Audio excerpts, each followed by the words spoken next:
আরো কি চালু দেখছো, আগে আয়নীকরণ শক্তি দিছে যাতে তোমার উল্টা কাজ করা লাগে, বেশি লেখা লাগে। সংজ্ঞা লেখার পরে ঠিক তার পরের লাইনে লিখবা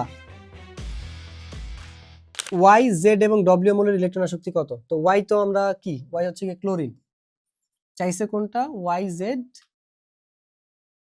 তো তুমি লিখবা যে ওয়াই মানে হচ্ছে গিয়ে ক্লোরিন, তারপরে জেড কি ছিল সিলিকন, তারপরে ডব্লিউ হচ্ছে গিয়ে সোডিয়াম। এই পরিচয়গুলো দিয়ে তুমি হইতেছে লিখে ফেলবা। তারপরে তুমি আগে পারমাণবিক ব্যাসার্ধ ব্যাখ্যা করবা, কারণ এটার সাথে এটা রিলেটেড। তো আগে ব্যাসার্ধ ব্যাখ্যা করবা। প্রশ্ন সারও কি চালু দেখছো, আগে আয়নীকরণ শক্তি দিছে যাতে তোমার উল্টা কাজ করা লাগে, বেশি লেখা লাগে। বাট তুমি স্মার্টলি অ্যান্সার করবা। তুমি আগে পারমাণবিক ব্যাসার্ধর সংজ্ঞা লিখবা, তুমি পারমাণবিক ব্যাসার্ধর সংজ্ঞা লিখবা। তারপরে হইতেছে তুমি আস্তে আস্তে করে অ্যাজ ইউজুয়াল আবার ইলেকট্রন বিন্যাস দিয়ে তুমি নতুন করে আবার ইলেকট্রন বিন্যাস করবা। এই যে ছোট থেকে যাওয়ার যাইলে ভালো, দুইটাই সিলিকন লিখছি কেন, ডব্লিউ তো সোডিয়াম মিয়া।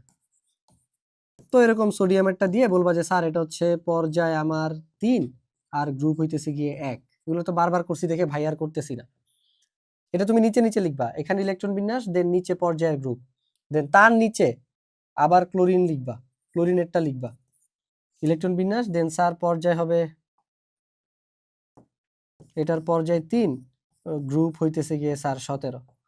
তারপরে হইতেছে আমাদের সোডিয়াম ক্লোরিন গেল, আর হচ্ছে সিলিকন। আচ্ছা সিলিকনেরটা ভাইয়া মাঝখানে মিস করে ফেলছি, সিরিয়ালি করলে ভালো আর কি। পর্যায় 3, গ্রুপ হইতেছে 14। তাহলে এগুলো একই পর্যায়ের মৌল।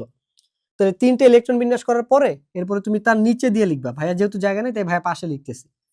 তুমি লিখবা আকারের পারমাণবিক আকারের পারমাণবিক আকারের পর্যায়বৃত্তিক ধর্ম।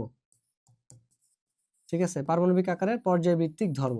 এরপরে ব্যাখ্যা করবা যে আমরা জানি একই পর্যায়ের বাম থেকে ডানে গেলে পারমাণবিক আকার হ্রাস পায়, কেন হ্রাস পায় সেটা একটু বলে দিবা।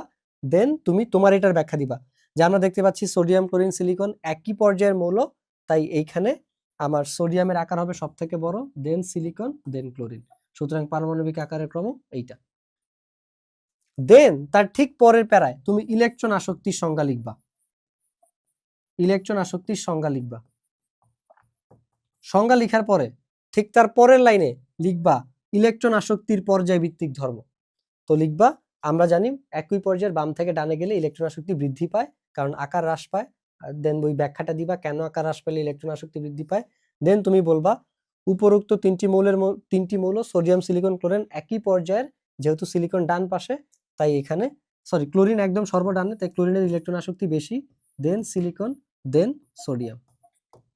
ঠিক আছে, সংজ্ঞা দিয়ে দেন আবার এরকম ইলেকট্রন শক্তির পর্যায়ভিত্তিক ধর্ম দিয়ে ওইটার পর্যায়ভিত্তিক ধর্ম ব্যাখ্যা করবা, দেন এইভাবে লিখবা।